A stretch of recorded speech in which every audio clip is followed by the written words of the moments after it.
Mesdames et messieurs, bonjour ou bonsoir, tout dépend de l'heure à laquelle vous écoutez cette vidéo chez vous.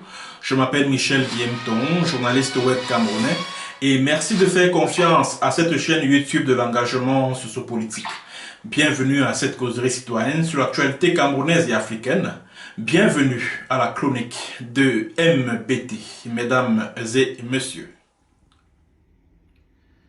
Peuple camerounais, peuple africain et chers amis du monde entier, il y a de cela quelques jours, nous avons appris avec consternation le décès trouble de notre fils, frère, ami, collègue, Feugueux, Feufoy, dans des circonstances douteuses. Samy Lenoir était un artiste musicien, acteur, photographe et réalisateur talentueux que la mort nous a arraché à la fleur de l'âge. Dès l'annonce de son décès tragique et des circonstances douteuses qui entouraient ce décès brusque, nous avons entrepris de dénoncer et de mettre la pression sur les personnes directement et indirectement liées à ce décès. Au fil des jours, nous avons récolté des indices et nous les avons mis sur la place publique afin d'aider à établir la vérité et les responsabilités de chacun. Cette pression a porté ses fruits, car certaines zones d'ombre qui entouraient ce décès commencent à s'éclaircir au fil des jours. Et surtout, confortent nos soupçons et donnent à la lumière des éléments en notre possession. Nous avons désormais la certitude que le décès de Samy Lenoir n'est pas de cause naturelle. Contrairement à ce qu'une certaine opinion essaye de vous faire croire. Entre négligence dans la prise en charge de la victime, transport et abandon de la victime dans un véhicule non conforme, banalisé et sans assistance médicale, entre conduite excessive, erreur médicale et soupçon de pratique de sorcellerie, nous appelons la justice camerounaise à continuer d'enquêter sur cette affaire afin d'établir les responsabilités de chacun pour que demain, cela ne se reproduise plus dans notre cher et beau pays, le Cameroun. Nous ne sommes pas là pour combattre des personnes, mais plutôt ces différents systèmes faits d'injustice, de corruption, de mafia, de vol et trafic d'organes humains, de négligence, d'intimidation, de crimes crapuleux, d'ésotérisme, de loges et sectes pernicieuses. Nous rassurons toutes les personnes qui ont soif de justice que nous ne nous arrêterons pas tant que nous n'aurons pas toutes les réponses à nos questions et les résultats des enquêtes, des autopsies à travers des expertises et des contre-expertises. Nous vous informons également que notre combat ne s'arrêtera pas tant dans l'affaire Samy. Nous vous informons également que notre combat ne s'arrêtera pas seulement dans l'affaire Samy et que nous prenons dès ce jour la résolution de défendre les causes des plus défavorisés. Le peuple camerounais a soif de justice et de vérité. Et c'est de la responsabilité de nos dirigeants de nous protéger. Nous n'accepterons plus d'être pris pour cible par ceux et celles qui pensent détenir le droit de vie ou de mort sur nous parce qu'ils ont ou qu'elles ont de l'argent ou un certain pouvoir. Nous remercions ceux qui nous encouragent, ceux qui sont avec nous et qui croient en nous. Rien ne sera plus comme avant. Justice pour Samy.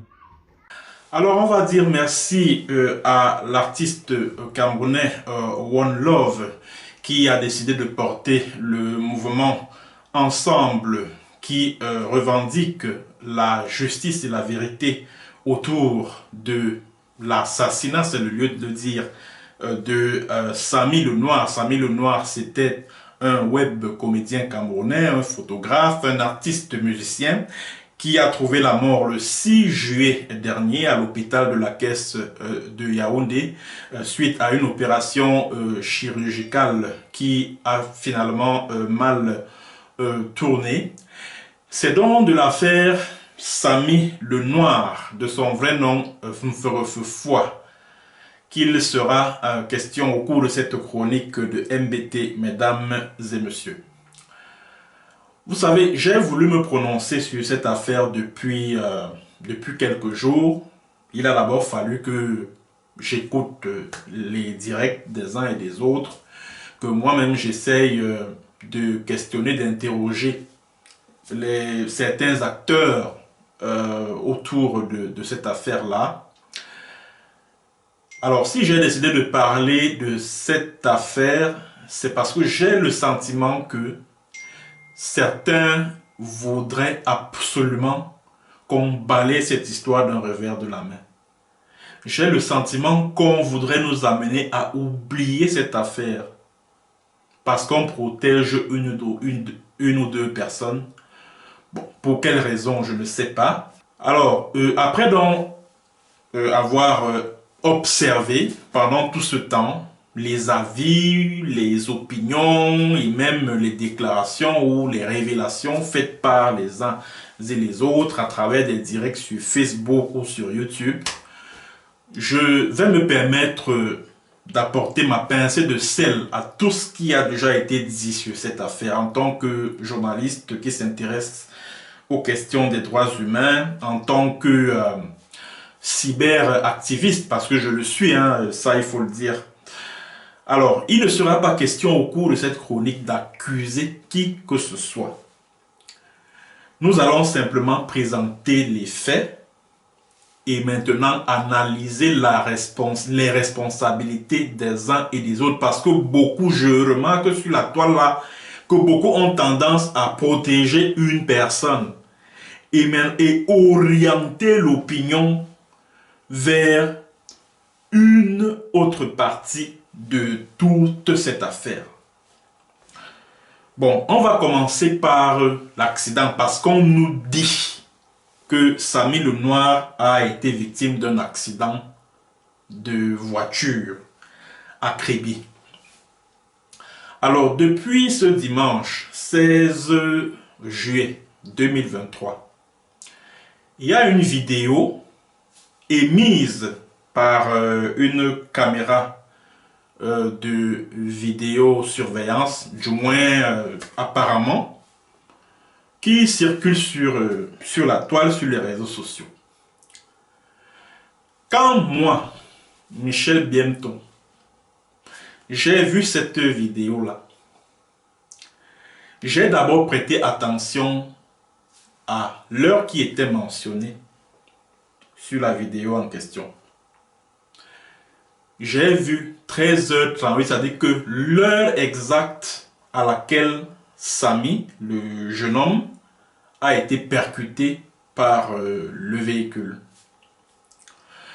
Je suis reparti au niveau du cliché radiologique de l'accidenté. J'ai vu 13h44. Je me suis posé la question de savoir que, mais quand Un individu est victime d'accidents de circulation. Le temps qu'on appelle les secours, c'est-à-dire que le temps qu'on déverrouille même d'abord le téléphone pour appeler les secours, le temps que ces secours arrivent, le temps qu'on transporte le blessé pour l'hôpital avec tous les embouteillages que vous connaissez, parce que Kribi, ce n'est quand même pas une ville de l'arrière-pays. Kribi, c'est une cité balnéaire, c'est une cité qui bouge. Le temps d'arriver à l'hôpital, le temps de réceptionner le malade, le temps de l'installer au niveau de la salle pour la radiologie, on a déjà perdu au moins 30 minutes. Mais ceux qui ont pris cette vidéo-là pour balancer ça sur la toile, pour démontrer je ne sais trop quoi, veulent nous faire croire qu'en 6 minutes, donc on a ramassé Samy le Noir, de là où il a fait l'accident là, jusqu'à l'hôpital, on lui a fait la radio et tout, en 6 minutes, 6. C'est à partir de ce moment-là que j'ai commencé à subodorer le fait que cette vidéo avait une origine douteuse. Première chose. Deuxième chose. Quand vous observez la vidéo, je parle de la toute première qui a été lâchée. Je ne parle pas de la version subséquente qui a été sans doute modifiée après. Vraiment, je ne parle pas de ça. Quand vous jetez un coup d'œil attentif sur la vidéo, la toute première version qui a circulé, vous remarquerez qu'il y a une moto qui est garée juste à côté d'une voiture qui a toute l'apparence d'une Yaris. Petite voiture comme ça, de couleur bleu ciel. Alors, la moto fait une marche arrière. On voit une espèce de silhouette de chaussures de tennis de couleur blanche. Mais quand la moto atteint la hauteur de l'interstice qu'offre le feuillage de l'arbre, on ne voit personne qui pose la moto. On ne voit personne. Ça veut tout simplement dire, et je le répète, que la vidéo qu'on essaie de nous, à partir de laquelle on essaie de nous faire croire que Samy a été victime d'un accident, cette vidéo-là est d'origine douteuse. Autre fait curieux dans cette vidéo, c'est l'accident lui-même. Remarquez la violence, la brutalité, la puissance avec lesquelles le véhicule projette le jeune Samy, le Noir. Parce que si le véhicule roulait, on va dire quoi, à une vitesse moyenne, on admettrait que non, il pouvait sortir de cet accident avec de moindres bobos. Mais là, les amis, au regard de la vitesse à laquelle roulait cette voiture, au regard de la puissance avec laquelle il a été projeté au sol, je ne pense pas un seul instant que ce jeune garçon, ce jeune petit frère, n'aurait pu avoir qu'une fracture au niveau du bras gauche. Ce n'est pas possible. Ce n'est pas possible. Même si on emprunte une dizaine, ce n'est pas possible. Ce n'est pas possible. Donc, pour conclure sur cet aspect, on veut nous faire croire que Samy le Noir, a été victime d'un accident. Encore que, et je tiens à dire aux Camerounais là, que vous êtes dans un pays, le Cameroun que vous voyez là, c'est un pays où il faut Évitez, il ne faut pas se fier aux apparences. Vous ne savez pas que derrière beaucoup d'accidents de circulation là au Cameroun se cachent même des assassinats déguisés? Vous ne le savez pas? Est-ce que vous ignorez que la femme de Pius Njahwe est morte de suite d'accident? Pius Njahwe lui-même, il n'est pas mort de suite d'accident. Jules Koum, il n'est pas mort de suite d'accident. Et c'était des accidents qui étaient simples. Mais arrêtez d'être naïf à ce point-là. Arrêtez de nous prendre pour des cons. Si on admet même l'hypothèse que ce garçon a été victime d'accident, attendons, vous pensez que tous les accidents qui surviennent au Cameroun, là, ce sont des accidents qui sont simples. Il y a même des accidents d'ordre mystique. Genre, tu es comme ça dans ta voiture, tu es en train de conduire, et puis subitement, tu commences à voir flou. Et tu commets un accident. Il y a des situations de ce genre qui surviennent au Cameroun. Et beaucoup vont croire que non, vraiment, oh, il y a accident, alors qu'en fait, derrière l'accident se cache un assassinat déguisé. J'en ai terminé avec l'accident. Maintenant, on va partir du lieu de l'accident pour l'hôpital de district de Kribi. Et c'est là justement où le problème commence, parce que il peut même avoir été victime d'accident. Il n'y a pas de souci, vraiment. On conseille cela à tous ceux qui voudraient qu'on classe cette affaire et qu'on passe à autre chose. Parce qu'il faut protéger une personne. Pour quelle raison, je ne sais pas.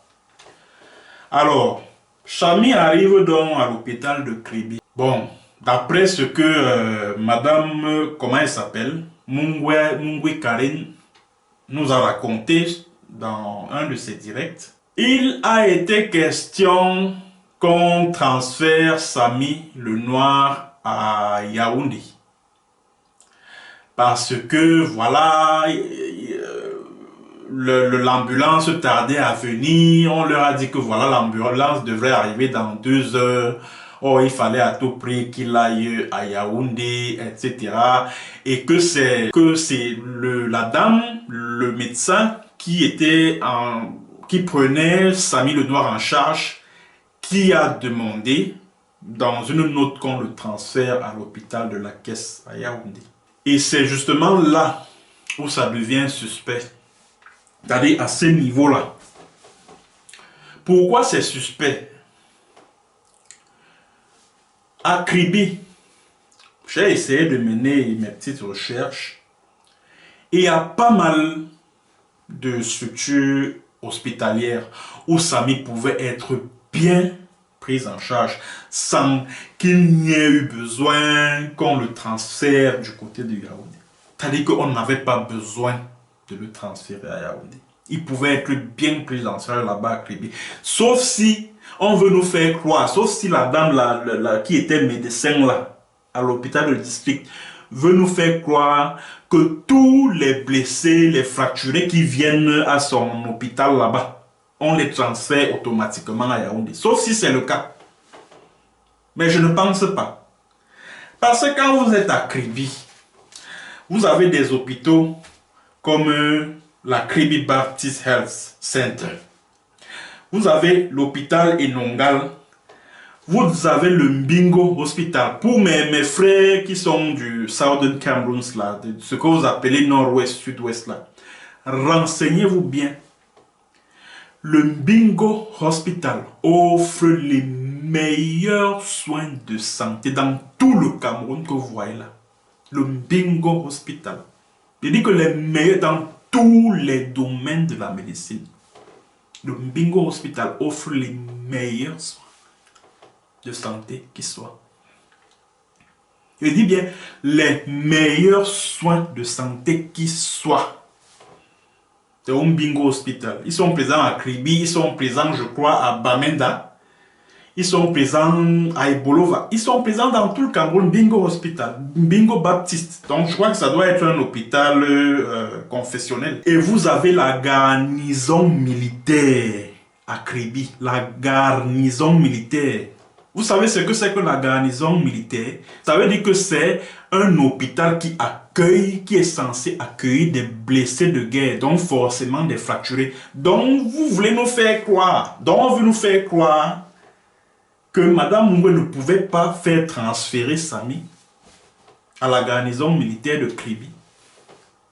Pourquoi cette focalisation sur Yaoundé? Qu'on arrête de nous dire que c'est les médecins qui... Non, non, non. Ça ne passe pas. Ça ne passe vraiment pas. Je suis désolé. Ça ne passe pas.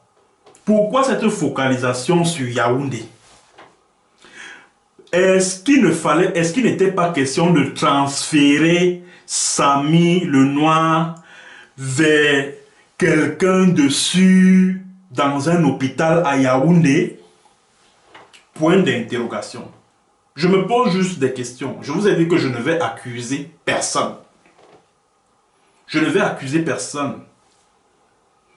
Donc, avec tout ce qu'il y a comme structure hospitalière à Kribi là, Madame Mungwe n'a rien trouvé de mieux que de transférer Samy le Noir à Yaoundé, avec tous les risques que cela comportait, avec tout l'inconfort, parce que quand elle dit que oh non, on ne pouvait pas attendre l'ambulance parce que ça devait arriver dans 2 heures.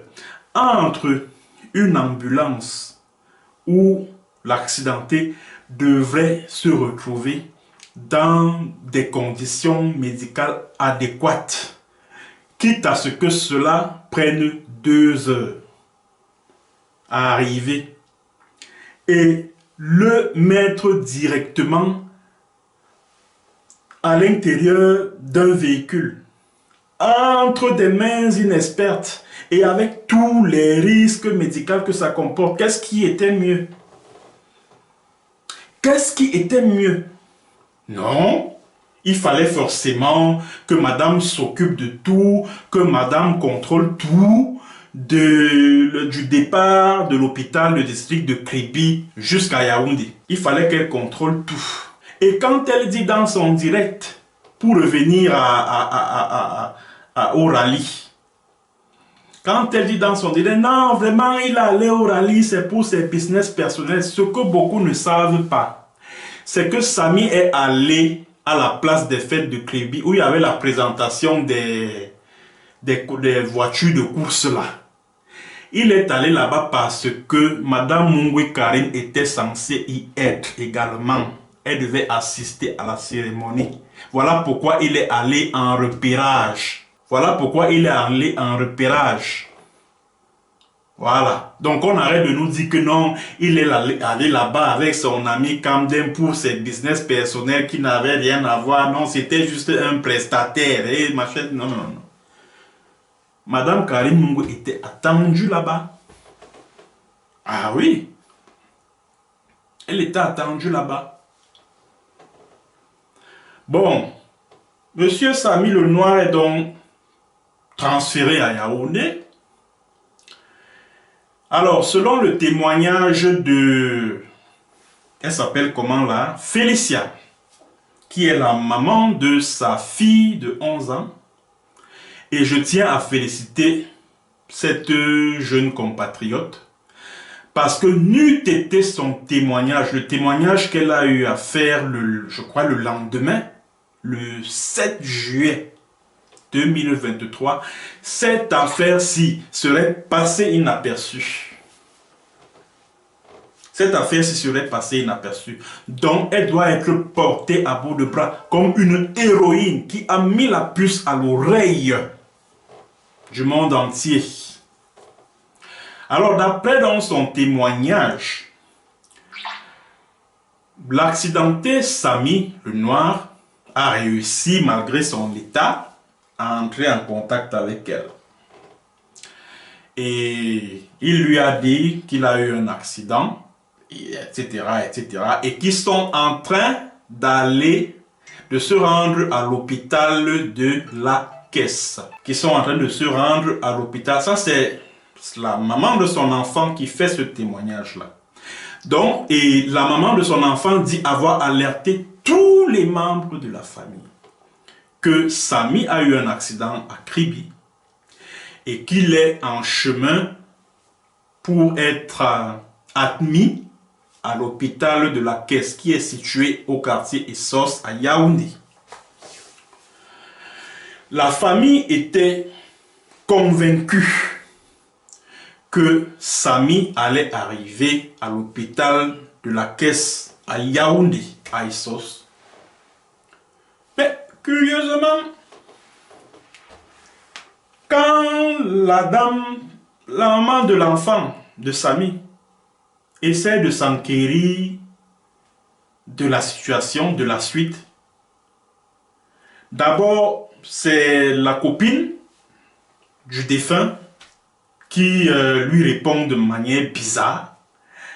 Ensuite, c'est un monsieur qui s'est présenté comme étant le chauffeur de Madame Moué qui lui dit que non, en fait, nous sommes dans un hôpital à Bastos, mais je ne connais pas le nom. Oh, Madame la bosse a dit que oh, il ne faut pas alerter les gens de peur qu'on ne dise que c'est elle qui a sacrifié Samy le Noir. Ça veut dire quoi? Qu'est-ce que ça veut dire? Pourquoi tenir la famille de l'accidenté à l'écart de ce dernier?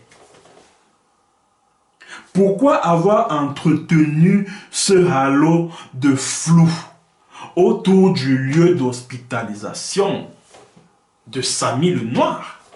C'était dans quel but? Qui avait intérêt à le faire?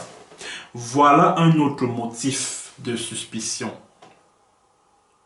Et Madame Karine Mungwe nous doit des explications là-dessus. C'est vrai, elle a dit oui, bon, c'est parce que j'avais peur que on m'associe à la tradition. Non, non, non, non, on ne vous a pas demandé de publier sur les réseaux sociaux que oh, machin, Samy a fait l'accident. On vous demande simplement, madame, on vous demande simplement. Voilà un feu foi. Il a fait un accident à Kribi. Il a une famille. Ce que vous auriez dû faire, c'est ceci. Oui, Samy, qui est-ce qu'on peut appeler dans la famille? Vous dites, voilà, c'est tel. On appelle ces personnes-là. On leur dit, écoutez, en ce moment, Samy a eu un accident. Nous sommes en train de le transférer à l'hôpital de la Caisse. Retrouvons-nous-y. Retrouvons-nous-y.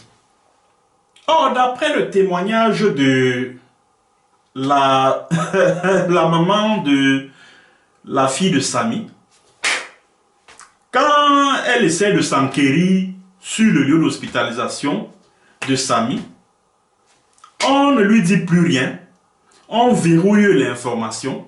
Tantôt on lui dit que oh, il est dans telle clinique, on ne connaît pas le nom à Bastos, alors qu'il est à l'hôpital de la Caisse. Puisque dans le communiqué non signé, mais qui portait le nom du DG de la CNPS, Mokolum Vondo Akame, il y est dit que Samy est arrivé à l'hôpital de la Caisse le premier, c'est-à-dire que le même samedi là. Et pendant qu'il était à l'hôpital de la Caisse, la famille de l'accidenté était en train de le farfouiller dans tout Yaoundé. Alors, selon le communiqué de la CNP, de l'hôpital de la Caisse nationale de prévoyance sociale, Samy a été admis en salle d'opération le 3 juillet 2023. Il a été admis en salle d'opération et l'autorisation d'opérer a été signée par qui? Par lui-même et par sa copine.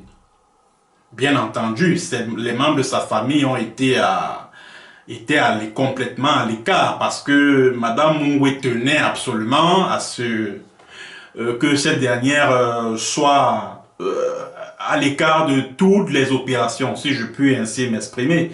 Pour quelle raison? Je pense qu'elle devrait s'expliquer, elle devrait répondre à cette question devant les tribunaux camerounais. Alors, le jeune Samy le Noir est donc admis en salle d'opération, il est opéré, et là on va tomber directement au niveau de l'opération elle-même. Et à ce niveau également, il y a d'énormes mobiles de suspicion. Selon ce que l'hôpital de la Caisse nous raconte, selon ce qu'on apprend de l'hôpital de la Caisse, pendant l'opération, on a découvert que les os se sont émiettés et tout et tout. Donc, pourtant, la radio, l'examen radiologique est clair. Hein? Maintenant, on vient nous dire que non, on a opéré les os, on a trouvé qu'il y avait émiettement. Voilà pourquoi on est allé ramasser la crête iliaque au niveau du bassin pour faire la greffe au niveau du bras, etc. Qu'il n'y a jamais eu prélèvement d'organes, n'importe quoi. N'importe quoi. Moi, j'ai lu plein d'articles scientifiques rédigés par des chirurgiens orthopédistes. Je dis bien chirurgiens orthopédistes, pas les marketistes de la santé, les cardiologues qui gesticulent là sur Facebook depuis un certain temps. Je ne parle pas de les aides-soignants, les gynécologues, les médecins généralistes. Non, vraiment ça, je ne les gère pas. Je dis bien chirurgiens orthopédistes, traumatologues. D'après les articles scientifiques que j'ai lus, d'après les spécialistes formés par le professeur Jean Baebeck, dont j'ai publié la vidéo sur mon compte Facebook la semaine dernière, en début de semaine dernière, là, t'as dit que la greffe osseuse là, c'est après avoir posé une prothèse en fer qu'on la pratique.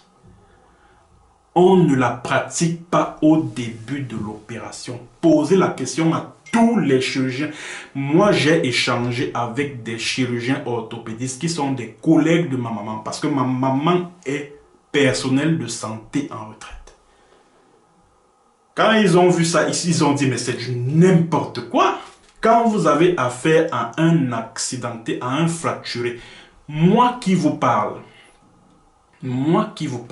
ma mère, je dis bien celle qui a fait le Michel Biemton que je suis, ma mère a été victime d'accident de circulation en juillet 2013, ça fait 10 ans, un accident de moto, ok, c'était dans une ville qu'on appelle Ezeka.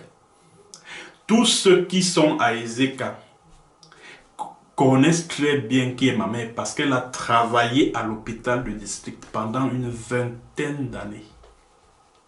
Elle a fait un accident, elle s'est fracturé la jambe gauche, fracture ouverte. Elle a d'abord été admise à l'hôpital de district. C'était un dimanche. Elle a été admise à l'hôpital de district. Bon, comme l'hôpital manquait du strict minimum, elle a été transférée à Yaoundé dans un véhicule personnel. Elle a été admise d'abord aux urgences de l'hôpital central. À l'époque, l'hôpital les urgences que les Coréens ont construit juste derrière n'existaient pas encore. Bon, du moins, c'était encore en chantier. Et elle a été opérée 2 jours plus tard. Après qu'on ait fait tous les examens, qu'on ait pris des paramètres, etc., etc. Et pendant qu'on l'opérait là, on lui a placé une prothèse en fer qu'on renouvelait je crois tous les 2 ou tous les 3 semaines. Bon, je ne me rappelle plus. Je n'ai jamais entendu que le jour de l'opération, on a ouvert où c'est le ventre, où c'est les hanches pour aller chercher les machins, la crête iliaque dans les... Je n'ai jamais appris ça. Jamais. Je n'ai jamais appris ça. On lui a placé une prothèse.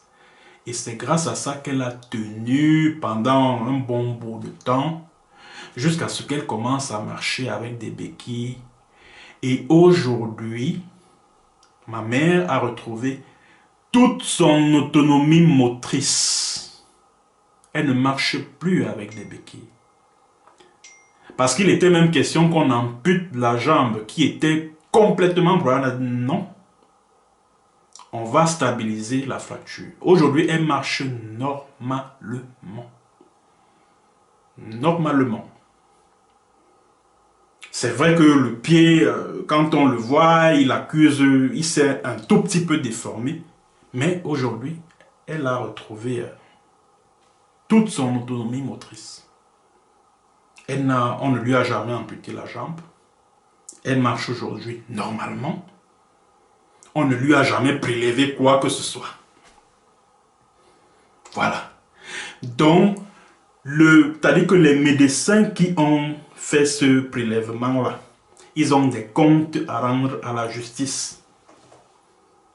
Parce que j'entends les gens dire « Ah non, vraiment, il faut laisser la femme là tranquille. » Ce qu'on reproche à la dame là, c'est qu'elle a tenu la famille à l'écart de l'accidenté. Parce que c'est cette famille qui devait, même quand il est arrivé à l'hôpital de la Caisse le 1er juillet, c'est cette famille-là même qui devait l'accueillir, l'habiller, le conduire à la salle des urgences. C'est la famille là. Moi, quand ma mère arrive aux urgences de l'hôpital de central de Yaoundé, c'est moi qui l'accueille. Ce ne sont pas des gens de dehors qui l'accueillent. Attendez, qu'est-ce que les gens veulent même nous faire couper là? Mais attendez, votre pays là devient même quoi finalement? Le Cameroun là devient même quoi? Mais attendez, vous voulez qu'on gobe quoi là? Que moi j'ai un membre de ma famille, hein? J'ai un membre de ma famille qui a fait l'accident. Et ce sont des gens de dehors qui s'occupent de lui, qui ont accès à la salle de réanimation. Moi qui suis le membre de la famille, et bien d'autres dans ma famille, nous on n'a pas accès à notre frère qui est en détresse, qui est accidenté. Ça veut dire quoi? Et le drame, c'est que tous ces gens qui soutiennent ce genre de bêtises-là ont des familles. Mais c'est incroyable. Bon, autre fait qui est curieux dans cette affaire-là, c'est que Samy a été admis en salle d'opéra, en salle de réanimation pour des problèmes respiratoires. Parce que embolie pulmonaire, comme j'ai suivi quelqu'un nous expliquer là sur Facebook, que donc c'est parce que comme on a pris du temps à le transférer à l'hôpital de Yaoundé, la moelle osseuse a dû se coaguler. Hein? Est-ce qu'il a pris un anticoagulant? Maintenant, la coagulation a affecté la circulation sanguine qui s'est propagée jusqu'au poumon, de l'embolie pulmonaire, n'importe quoi. N'importe. Donc, ça veut dire que tous ceux qui sont victimes de fractures là, dans les villages là, ils ont donc 60 ou je sais pas 95% de chances de mourir parce que il n'y a pas de moyens de transport adéquats pour les conduire à l'hôpital le plus proche. Mesdames et messieurs, je vais vous dire un truc.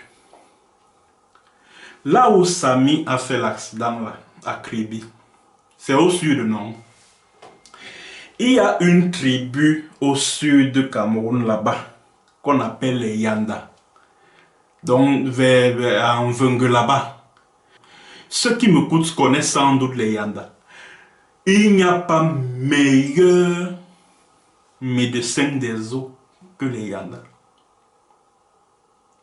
Je dis que les Yanda sont les spécialistes, les meilleurs, c'est-à-dire que traitement traditionnel des fracturés, ils sont imbattables au Cameroun là.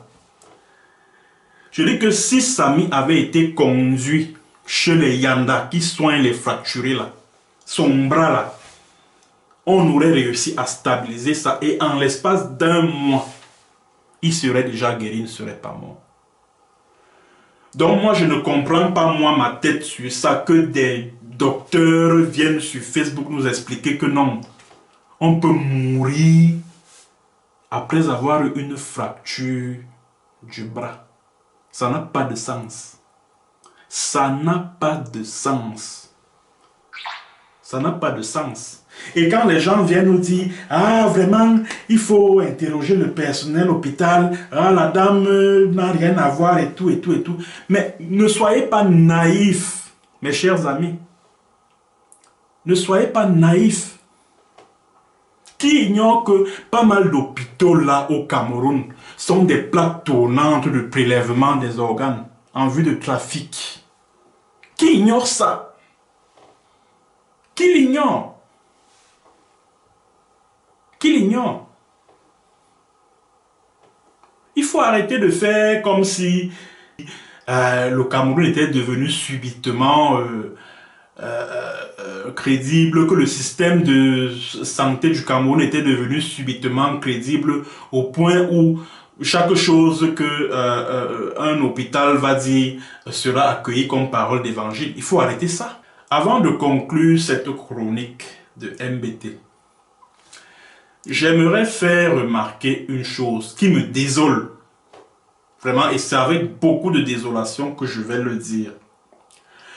Tous ceux qui étaient tout feu, tout flamme là, quand il fallait envoyer Amourou Belinga en prison, dans le cas de l'affaire Martinez, j'en faisais partie.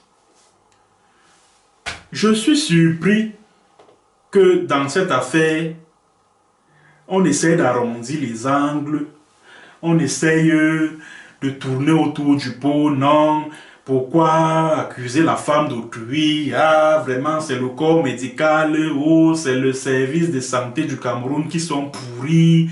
Oh, il faut questionner les hôpitaux du Cameroun. Non, messieurs. Non.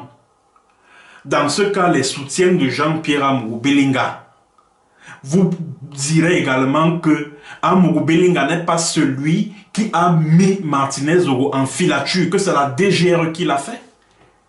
Et que seule la DGR doit être responsable de ça. Et non Jean-Pierre Amourou Belinga, qui est aussi un homme d'affaires, qui est aussi un milliardaire. Arrêtez-nous ça.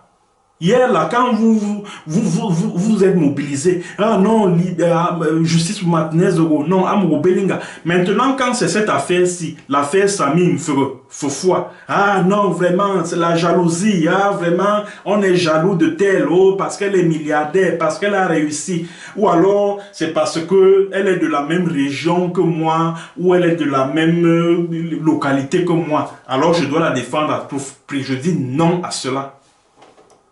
Je dis non à cela.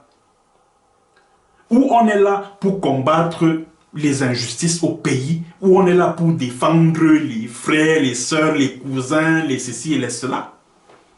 Alors choisissez. Arrêtez de se payer la gueule des gens. Et moi je vais dire une fois encore, coup de chapeau à la mère de l'enfant de Sami. Vraiment, je lui tire un vibrant coup de chapeau. Et je pense même que c'est la vraie femme de Sami, c'est celle-là. Parce que n'eût été cette femme, cette jeune fille, si cette jeune fille ne nous avait pas alerté sur les réseaux sociaux, cette affaire serait passée totalement inaperçue. Et il faut que la justice camerounaise interroge tous les maillons de la chaîne, y compris la dame là. Elle doit être entendue. Elle doit dire aux enquêteurs pourquoi elle a tenu à ce que la famille ne sache pas exactement où Sami se trouvait. Quel était le but, quelle était la raison? Et pourquoi avoir opté pour que Sami soit transféré à Yaoundé? Est-ce que c'est parce qu'elle connaissait particulièrement quelqu'un à Yaoundé? Et autre chose que j'ai même oublié de souligner, c'est que dans le témoignage de la maman de l'enfant de Sami, elle a semblé dire que au cours d'une conversation qu'elle a eue avec Sami après son accident, ce dernier lui aurait dit que Madame Karine Mungwe a déplacé un médecin pour Yaoundé. Sauf si j'ai mal compris. Hein. Je crois avoir entendu un truc de ce genre. Alors, ce médecin qui a été déplacé pour Yaoundé, c'était pourquoi? Pourquoi avoir trompé la famille que non, Samy est plutôt dans une clinique vers où c'est le laboratoire Meka à Bastos. Et je pense il doit avoir une boutique de Madame Mouela à Bastos. Je crois que c'est là-bas où sa direction générale se trouve. Pourquoi avoir entretenu le flou autour du lieu d'hospitalisation de Samy? Voilà le mystère que la justice camerounaise va devoir percer. Et nous n'allons pas du tout lâcher. Malgré les vidéos douteuses qu'on nous balance sur le visage là sur Facebook. Nous n'en avons pas besoin. On ne cherche même plus à savoir ce qui s'est passé à Kribi. On ramasse les images sur MSI Sport TV pour dire que non, il était au rallye, le voilà, machin. On s'en fout de ça.